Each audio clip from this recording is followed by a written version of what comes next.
It's the dictionary. It's the dictionary. It's the dictionary. It's the dictionary. It's the dictionary. It's the dictionary. It's the dictionary.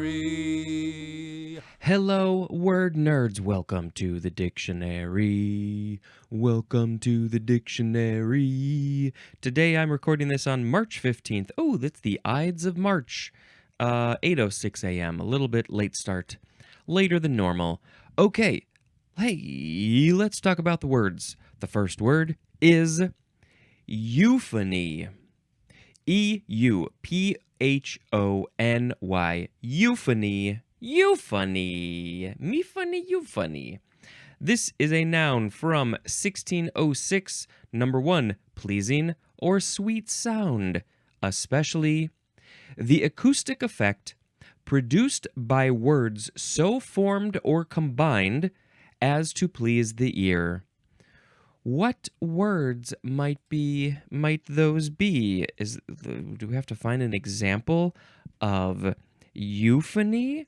Most of the words mists, mellow, close, sun, bless, vines, and eaves all have a soothing quality to them and don't sound harsh or jarring, making them euphonious words.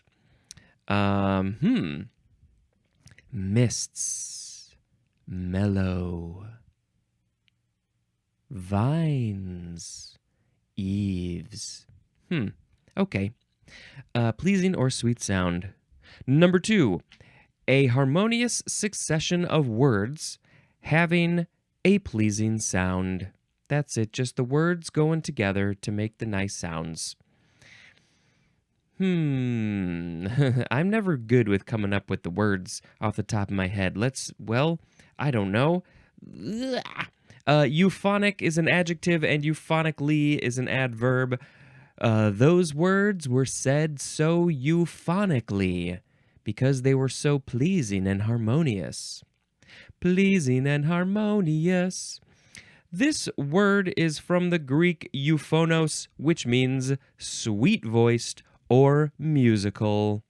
From the EU prefix plus phony, which means voice, that's phony, P-H-O-N-E, not Europhonian, so fake.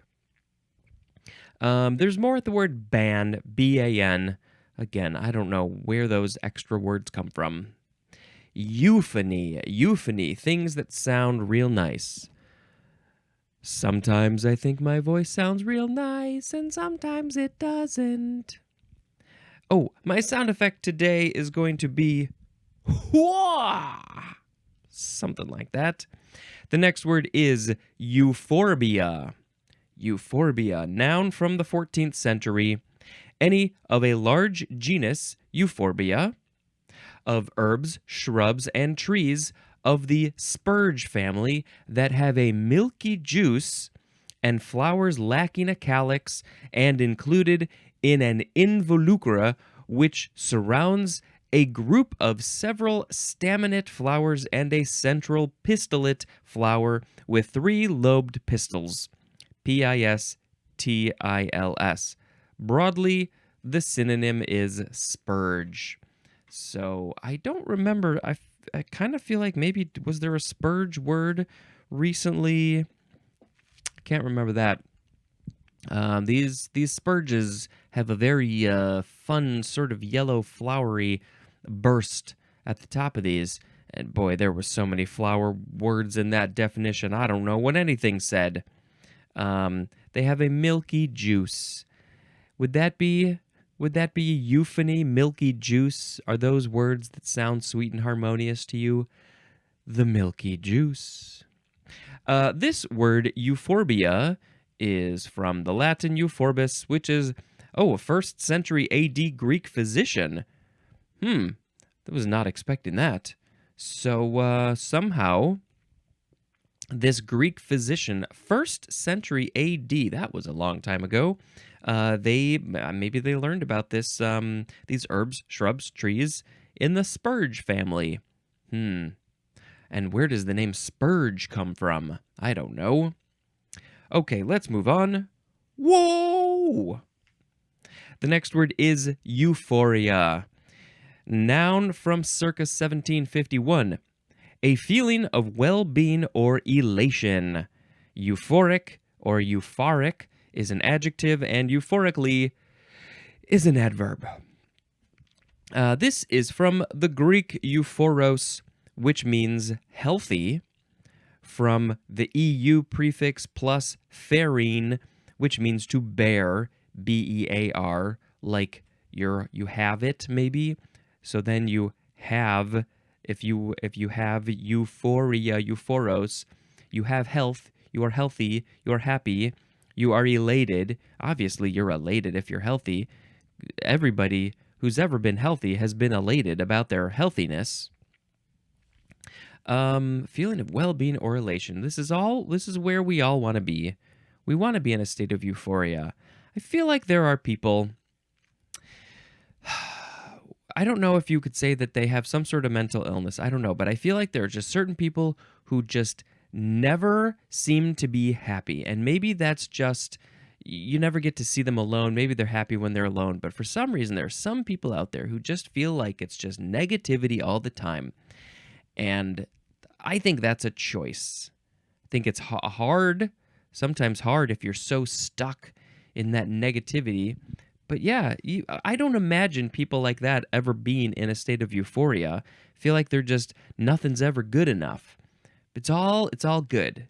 You can be in a state of euphoria if you want to be. But, some people have just difficult situations and it's hard to get there. You shall get there if you want to get there. Woo! The next word is euphoriant. Euphoriant. Noun from 1947. This is a drug that tends to induce euphoria. And euphoriant is also an adjective. I've never heard of a drug described as a euphoriant, but it makes sense. Yep, this is a thing. If people are having a hard time finding that euphoria naturally, they may turn to drugs to find that. And there's a lot of, it's a whole big topic of drugs and stuff. And what do you call a drug? Is there so many things, and I can't get into that conversation right now. But yes, it's going to just make you maybe feel euphoria. And that's the problem with some of these drugs, is that you feel it, and then you don't get it in your regular life when you're not on drugs. And so then you want it more, and then you just keep on turning to the drugs. And, I think that they are okay in moderation, but you need to, I think you should try and find maybe some of those feelings without drugs. Maybe if you can remember what it feels like, maybe you can just bring that feeling on. Maybe meditation, maybe exercise. There's a lot of things that you can do to get into that state of euphoria without this sort of chemical adjustment. We got to go on. We got to move on from that. Woo-wah! Next is euphotic. Euphotic. Adjective from 1909, of, relating to, or constituting the upper layers of a body of water into which sufficient light penetrates to permit growth of green plants. I remember we had something else that was like this, that was the kind of the opposite. Was it dysphotic, something, D-Y-S? And that was like so far away from the sun that those green plants can't do the photosynthesis, so they can't grow. But this one, you're in the upper layers of the body of water, near the surface of the body of water, so the sun can penetrate through. If you're looking at the video, this is the sun penetrating through the water, and then the plants get to grow.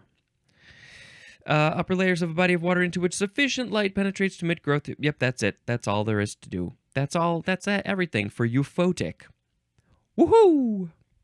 Next is Euphrosyne or Euphrosyne, and that's it. Capital E-U-P-H-R-O-S-Y-N-E. Euphrosyne. Noun from 1579. This is one of the three graces. I didn't know there were three graces. Are they all named Grace? No, clearly they're not, because one of them is called Euphrosyne. I wish I could copy and paste from this book. That's the problem when you have a actual physical literal thing. Let's see. EUPH. Where did it go? PHROSYNE.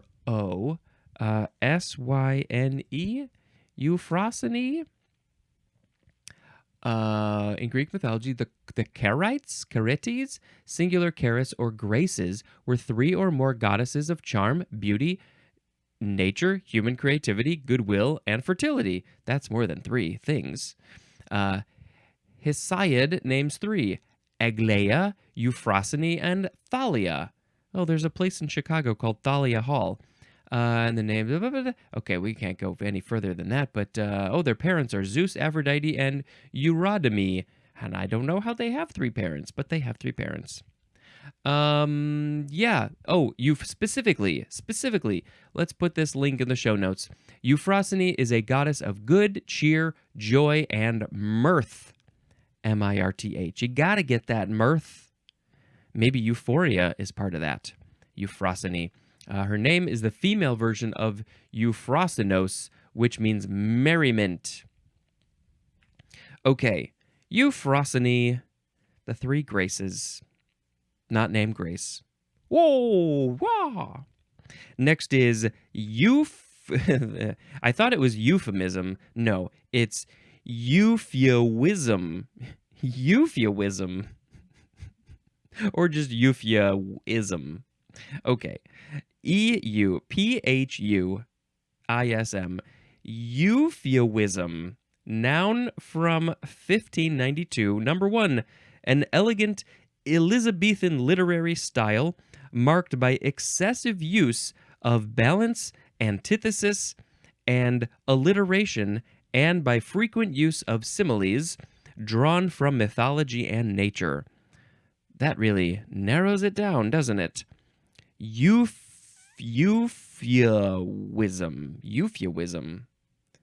It's from Elizabethan times. There's a lot of... I don't really know. I don't know enough about literature or writing. There's a lot of balance, antithesis, and alliteration. I know alliteration. That's when you use a lot of the same sounds in a lot of words. A frequent use of similes. A lot of similes drawn from mythology and nature. So that thing was like that other thing in mythology. Okay, number 2. Artificial elegance of language. I don't know how you use that in a sentence. How do you use that? Artificial elegance of language. How would that be artificial, though? If you have elegance of language, that's just elegance of language. I have the opposite of elegance of language. But it's fake artificial. It's fake elegance of language. Okay. Euphuist.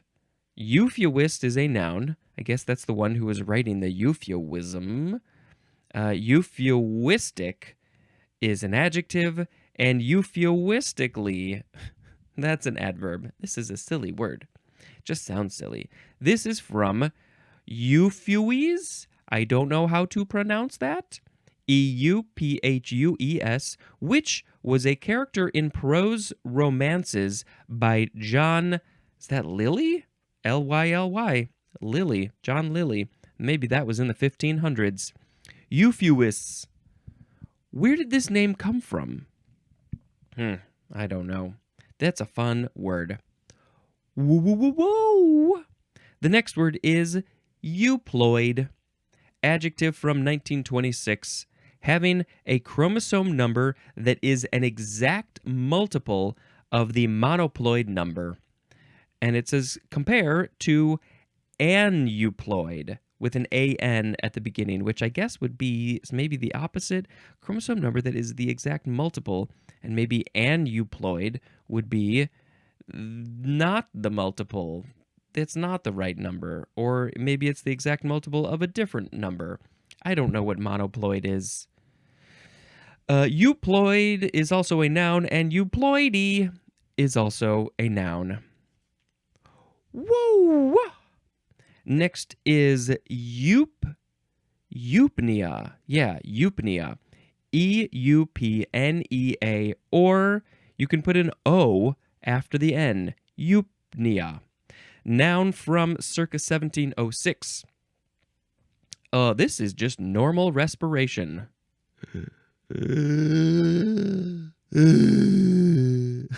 That's not normal respiration. That's better. Eupneic. That is an adjective. Eupnea. So you want the eupnea. I don't know, would the opposite be dyspnea? Maybe I probably read that and I can't remember it. This word is from the Greek eupnea, from eupnus,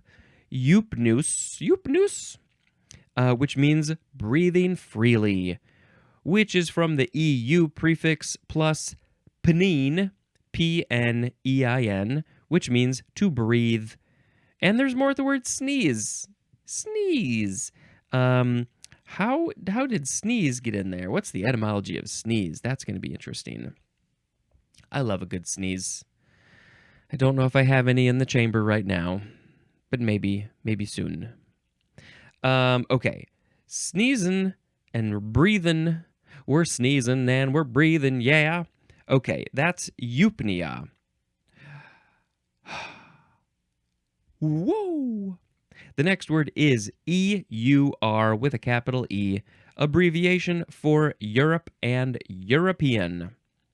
European, I'm a peeing, everybody's a peeing. Sound effect. It came up fast. Woo-hoo-hoo! Okay, we have the EUR prefix, EUR, EURO, both with a capital E. This means we have a lot of things and a lot of examples. So we have European and, as in the example, you're American. You're American. Are you American? I'm American. No, this would be European and American. You're American. I don't know how that gets used in context. Maybe there's a treaty with Europe and America, so that treaty would be a Euro-American treaty. Also just European, as in Eurocentric. Also Western European, as in Eurocommunism. And also the last one is of the European. Of the European, and that, of the European Union, that makes more sense, I guess, as in Eurocrat. So that might be somebody in politics in the European Union. Okay, all of those, you can use the Euro prefix in lots and lots of ways. Just go start throwing that prefix on random words, and then it will be part of Europe. Okay, yep, it's just from Europe. So this next word would be related, and are we gonna, yeah, I think we're gonna see a number of these in the next episode, mostly. Yeah. What? Yes! The next word is Eurasian. Adjective from 1844. 1.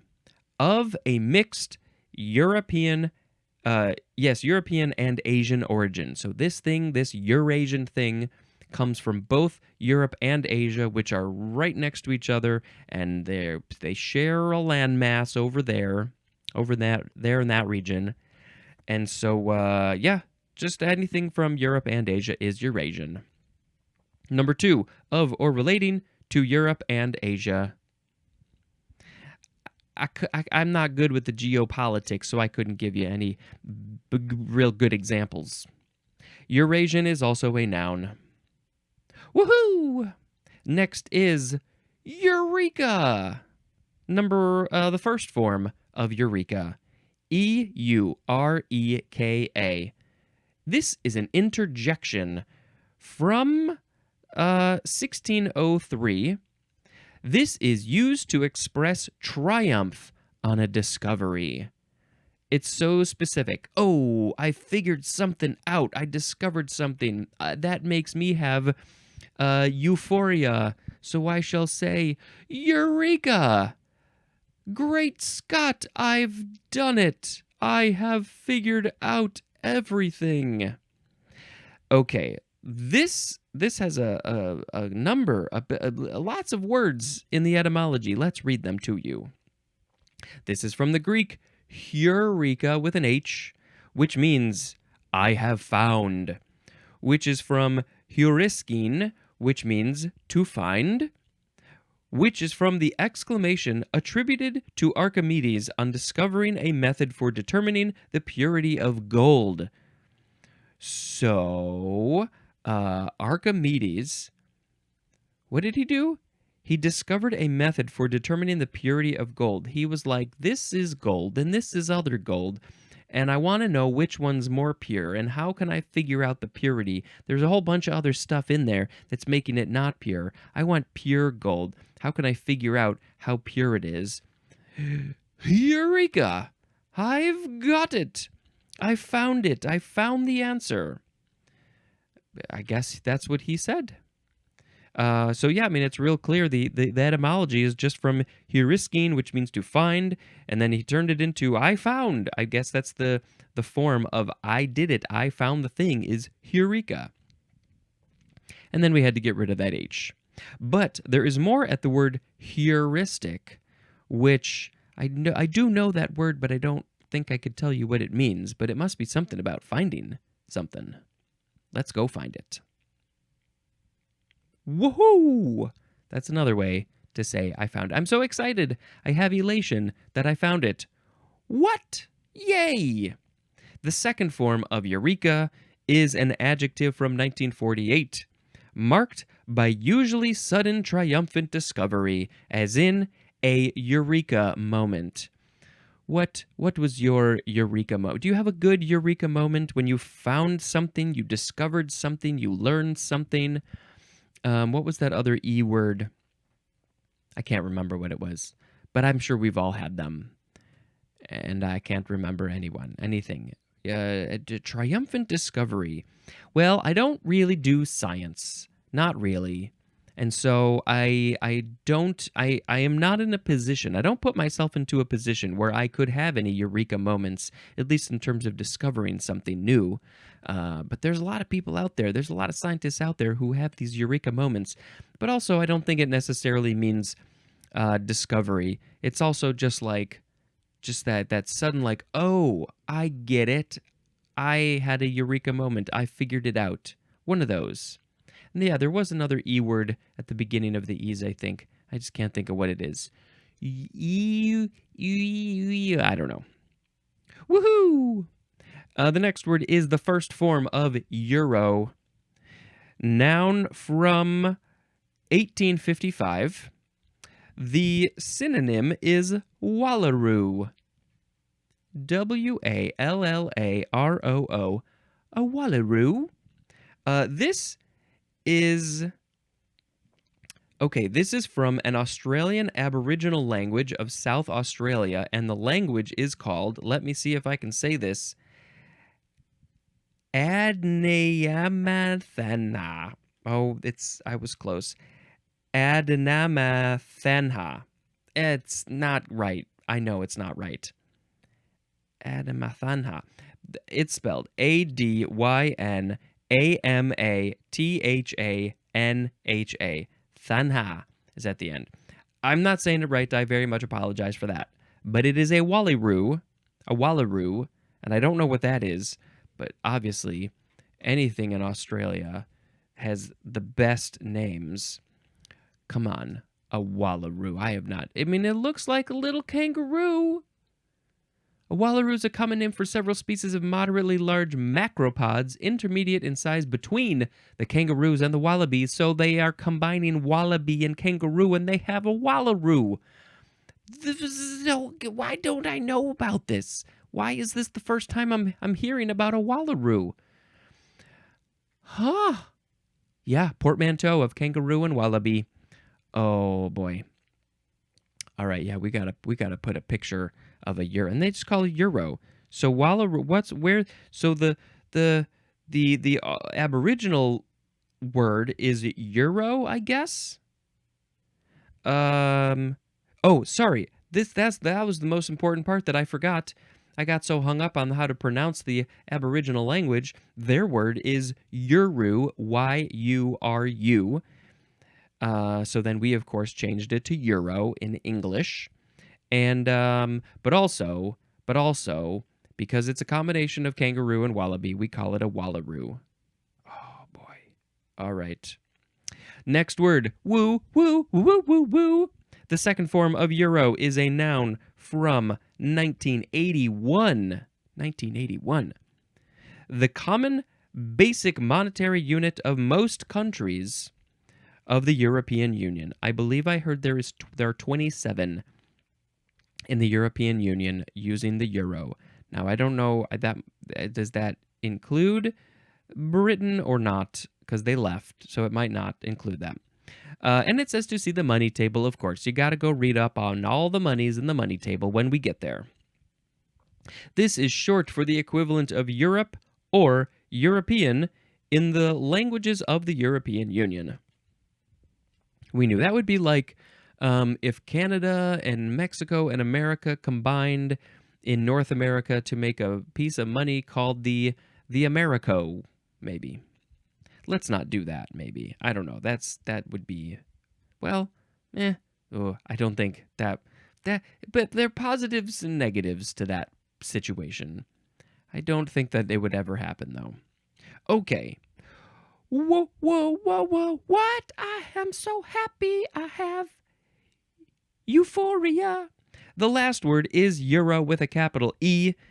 Adjective from 1963, and the synonym is just European, and euro is also a noun. So if you're talking about somebody who lives in Europe, they are a European, and then also they're, oh, hey, you're a euro.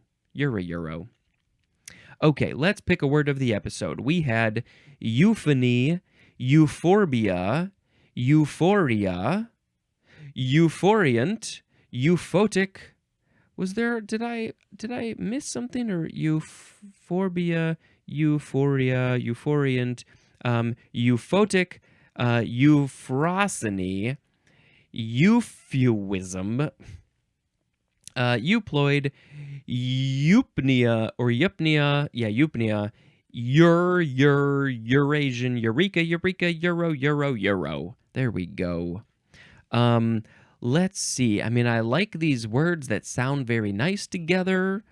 I like a eureka moment. We all love those. But euphoria, I mean, that's pretty great too. We want to be in a state of euphoria at all times, but we can't because we need the bad, so we know what the good feels like. It's all balance. Euphoriant, euphotic,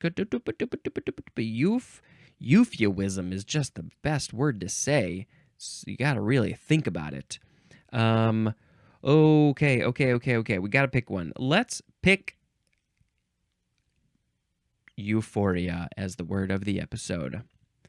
I want to be in euphoria. Euphoria to me is looking at a wallaroo. I'm gonna pet the wallaroo, and it's not gonna punch me because it's too small. I want a wallaroo as a pet. There's one in a pink shirt. That's it for the words. All right, let's bring up the movie list. What has Spencer watched next? Let's see, we did, I think, that. Oh, the Twin Peaks pilot. Now, you would think that the pilot of a TV show would not be considered a movie, but it's feature length. It's an hour and a half, and I believe it is often shown as a film, as its own thing, so it totally counts. I think the original name was Northwest Passage. Oh, I mean, I could talk a long time about Twin Peaks, but I'm not gonna. I'm just gonna say, watch this pilot. I think it's about an hour and a half. There's a couple of different versions out there. Watch it. If you've never seen it, watch it. And if it's not enough to hook you, let me rephrase that.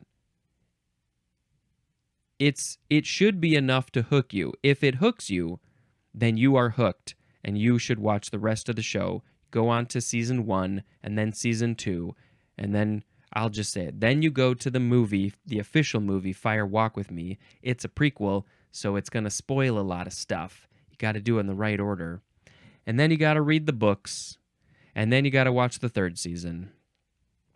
So what else to say about Twin Peaks? I don't know. It's a good movie. It's a good show, and there's a movie, and there's kind of two movies, and there's just too much to say about it. So I can't say much about it.